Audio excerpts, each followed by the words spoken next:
Hey everybody, what's up?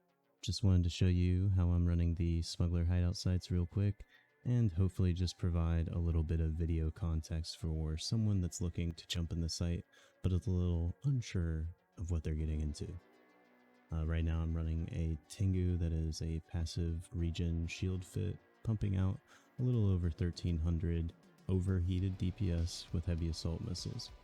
The DPS is really important when we're doing event sites like this, much like DED sites or any of the sites that you run in these other events. Most of the loot is concentrated on one NPC. So whoever is able to dish out the most damage to that NPC is going to get the most money from the site. So ultimately, that's your goal. My advice to people who are getting started out in something like this, or lower skill points, is to pay attention to the different metrics on the ship in terms of health per second, resistances, and signature radius.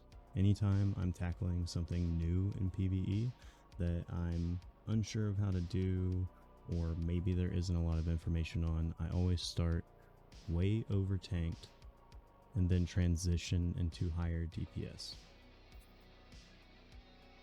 So I'd say right now, this fit is still well over tanked when you're talking about PvE and passive regen, but another thing I take in mind whenever I'm building something for high sec is suicide ganking. I mean, quite frankly, it's just too easy.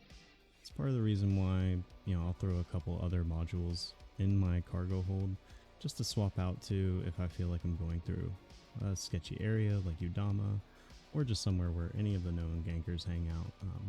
Got most of them tagged, so pretty aware of where I'm heading. That's important, in my opinion. Always be aware of ganking, especially when you're flying something expensive.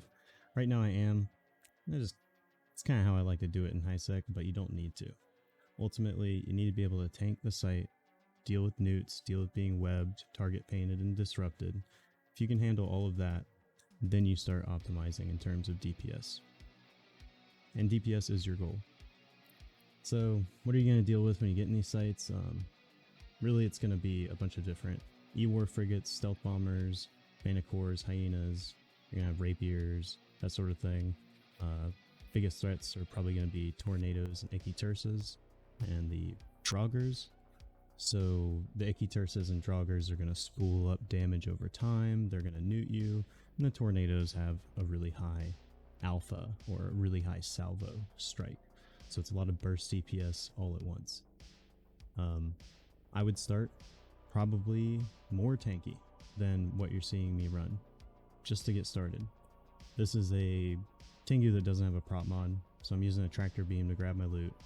After I started running the DPS build, the DPS version of this build, I should say, I haven't lost a site yet to another player out DPSing me. So, all in all, I mean, they're kind of brain dead for me at this point. I do run more tanky, kind of the second version of that setup when I'm doing the low sec sites or the harder sites, the Smuggler, Stargate. Don't really have any good footage of that, unfortunately. What I can say is it's essentially the same exact thing that you're dealing with in high sec, times 2 or times 2.5. It's almost 3 times as difficult. So, I was running that much more tanky, doing it a little bit slower, but ultimately that's just my approach when it comes to trying out new things in PvE in this game.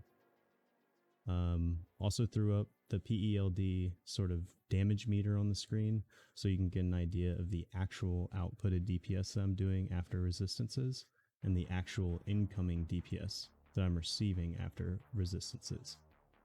I really like using that program when I'm building a fit for something, because when you can compare your incoming DPS, not incoming paper DPS, but incoming DPS live, it gives you a better understanding of how much, whether or not your tank is going to get broken or can get broken.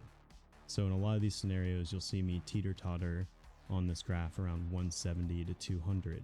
Obviously, it's going to dip down dramatically whenever I take DPS off the field. So having that 175 raw hit points a second drawn against, 172 incoming DPS in theory, my tank should never drop, right? So I like to use that as kind of my threshold for how low I can let my tank get. It's not a perfect system, but it's been extremely helpful to me building these really kooky sort of fits. This one on the Tengu isn't so weird, but a passive regen Nurgle that I used to do most of the anomic missions, you know, I really needed this program to come up with that. And it's a really tight fit.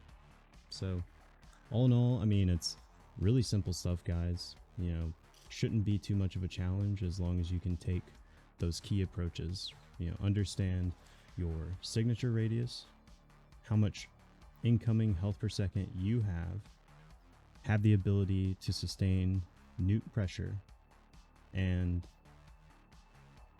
ultimately your goal is DPS. Another thing I could add in there is that you're likely going to be getting webbed down very hard.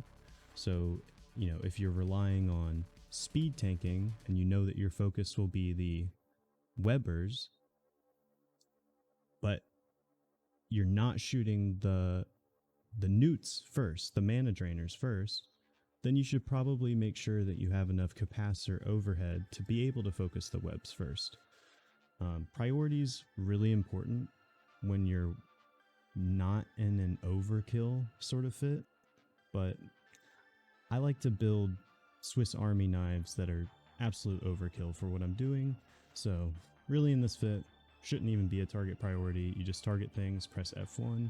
Took me 12 minutes to complete. Had a couple people try to contest me. No problem on the DPS. It's easy stuff.